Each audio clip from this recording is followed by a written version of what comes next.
Na-double team pa itong sila kay broken play na nga pero parang magic lusot ang kanyang pasa sa pagitan ng paa ni Xavier Cooks. Pasok ang tira ng anyang at counted pa nga. Buzzer beater alley-oop play naman ni Abando ipinakita kontra sa team ng Chiba Jets. Unahan lamang sa unang quarter ang dalawang teams. Pinangunahan rin sa bando ang opensa para sa team ng anyang laban sa Chiba Jets at nagkaroon pa ito ng mga plays laban sa mga bigating players at imports ng Chiba. Meralco Bolts naman ginulat ang EASL panalo kontra sa team ng Ryokyu Golden Kings ni Jack Coley. 4-point play ni Newsam nagbigay ng overtime. Anyang laban sa team ng Chiba Jets, plays at highlights at panalo ng Meralco Bolts laban sa Ryokyu Golden Kings. Umpisahan na natin. Sa unang play ni Abando ay pinasa niya ang bola pero bumalik rin ito sa kanya at libre ito sa corner. Tumira ng 3 pasok para sa anyang. First 3 points para dito sa anyang at kay Abando. Nagustuhan naman natin ang play na ito. Binigay ni Abando ang bola sa nag-iisang import ng anyang na si Monroe pero itong si Monroe na double team. Nakita niya ang isa pang anyang player sa loob ng paint. Libre puntos para sa team ng anyang. Maganda-ganda ang simula ng laro dahil tapatan lamang ang dalawang team sa mga oras na ito ng laro hanggang sa nagsisimula na ngang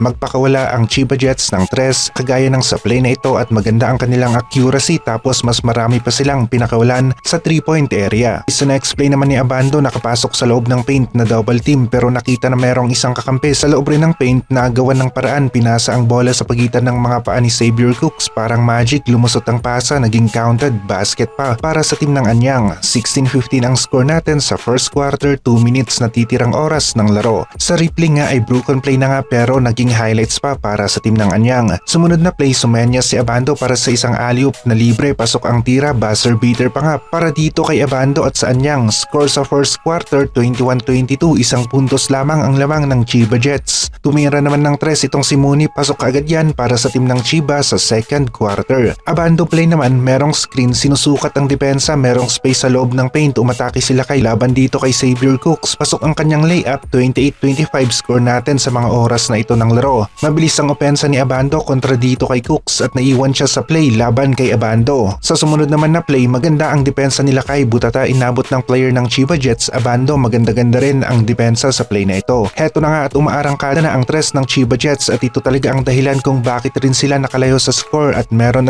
talagang laro na nagkakaroon ng ganitong shooting accuracy ang isang team at halos karamihan ng mga players ay nagiging 3-point shooters. Sunod-sunod ang 3 ng Chiba Jets at nagpaulan na nga sila ng 3 dito sa second quarter hanggang sa natapos ang laro. Hindi naman sumusuko ang anyang at sa play na ito, inatake ni Abando ang depensa ng import ng Chiba Jets, fade away ng konti, pasok para dito kay Lakay. Habang ang team naman ng Chiba Jets ay nagpatuloy sa kanilang mainit na 3-point shooting. Sumagot naman itong si Abando, tumira ng 3, pasok para sa anyang pero nakalayo na masyado sa score ang Chiba Jets sa mga oras na ito ng laro. Gaya nga ng nasabi natin bago magsimula ang laro ay dihado ang anyang sa game na ito dahil iisa ang kanilang import at may epekto rin ito sa rotation ng kanilang depensa at opensa. Habang nagsasabay naman sina Mooney at Brown sa team ng Chiba ay nag-iisa naman itong si Monroe para sa team ng anyang at pilay nga ang rotation ng anyang sa game na ito. Nakakabilib naman ang naging resulta ng laro ng Ryokyu Golden Kings laban sa team ng Meralco Bolts dahil na rin sa nagawa ng Meralco na manalo kontra sa team ng Ryokyu Golden Kings. Zachary Lofton ang nanguna para sa Bolts na merong 35 points, sunod naman itong si Newsam na merong 27 points at Prince Abe na merong 15 points. Hindi naman naglaro si Durham para sa team ng Ryokyu Golden Kings at si Viclo ang kasama ni Jack Coley bilang ang import ng Ryokyu Golden Kings sa game na ito. Ibang klase ang tira ni Newsam na nagpatabla sa laro, isang counted 3-point shot, 79-80 ang score, pasok ang free throw ni Newsam, 80 all ang score. Nag-attempt pa naman ang Ryokyu Golden Kings para sa panalo pero mintis rin ang tira ni Viclo na siya sanang nagpapanalo sa team ng Ryokyu Golden Kings. Nag-step up si Newsam kasama ng dalawang imports ng Meralco Bolts at minalas naman ng konti ang Ryokyu Golden Kings dahil na rin sa isang counted 3-point shot ang resulta ng kanilang depensa sa crucial seconds ng laro. Buti sana kung 3 lang at walang foul para na close out nila ang laro. Panalo na, natalo pa ang istorya ng Ryokyu Golden Kings sa game na ito at nangyayari talaga ang ganitong klase ng laro o plays sa larong basketball. Bilog pa rin ang bola para sa Meralco Bolts sa larong ito at pinatunayan naman nila na kaya rin nilang manalo kontra sa malakas na teams ng ibang liga dito sa EASL.